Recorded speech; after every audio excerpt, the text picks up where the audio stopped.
The Batcave, atmospheric, damp. Reminds me of the dungeons at Hogwarts. Batman, you contacted me about a creature from another dimension. The Mind Flayer, shadow monster from the upside down. Controls victims through possession. Builds armies of the infected.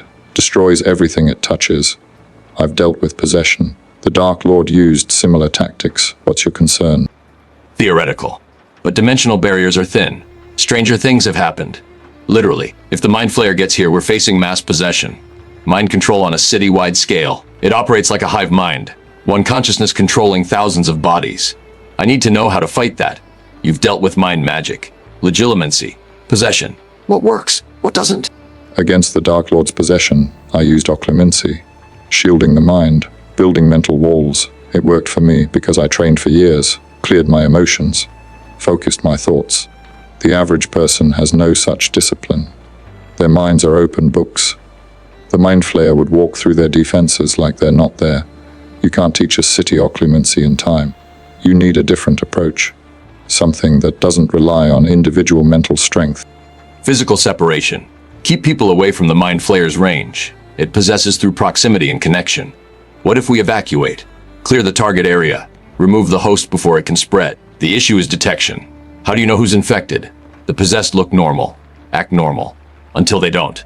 By then it's too late. Is there a magical way to detect possession? Some spell that reveals who's compromised? There are detection spells. They reveal mental intrusion, but they require casting on each individual. Takes time. The Mind Flayer spreads faster than you can test. By the time you've checked one person, 10 more are infected. You need something broader, something that works on groups. A ward perhaps. An area effect that repels possessing entities. I could design something like that. Would take time to research. Would take components, rare components. Do you have access to magical materials? Dr. Fate has supplies. Zatanna has contacts. Constantine owes me favors. I can get materials. How long are we talking? Days? Weeks? Because if this thing shows up tomorrow, I need something ready. Not a research project. An actual defense. What can you give me right now? Today. With what you already know. Right now, a potion. Simple, effective, temporary. It clouds the mind. Makes it difficult for external forces to find purchase. Like hiding in fog. The Mind Flayer can't possess what it can't clearly perceive. The potion won't stop direct contact, but it would slow spread. Buy time for evacuation. For containment. The downside is it affects cognition. People taking it would be confused, slow, impaired. Not ideal for a city under siege.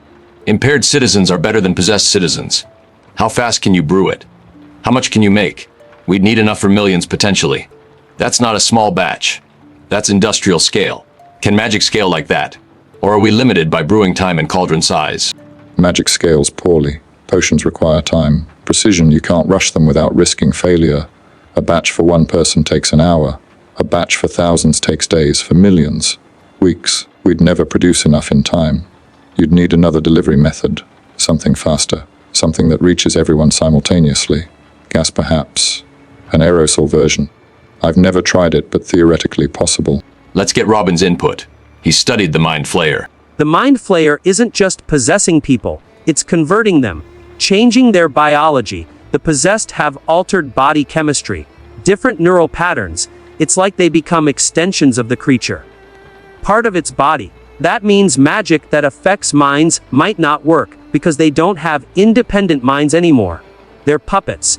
You can't shield a puppet from its puppeteer. You have to cut the strings. The connection between the Mind Flayer and its victims is the weakness. Sever that and they're free. Cut the connection. Easier said than done.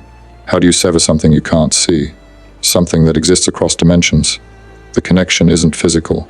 It's psychic, metaphysical. You'd need to attack the Mind Flayer directly. Kill or banish the source. The possessed would be freed automatically. Have you considered that approach? Rather than defending against possession, eliminate the possessor. Eliminate how? The Mind Flayer is the size of a building, made of shadow and smoke. It exists partially in another dimension. How do you kill something that's barely physical? Bullets won't work. Missiles won't work.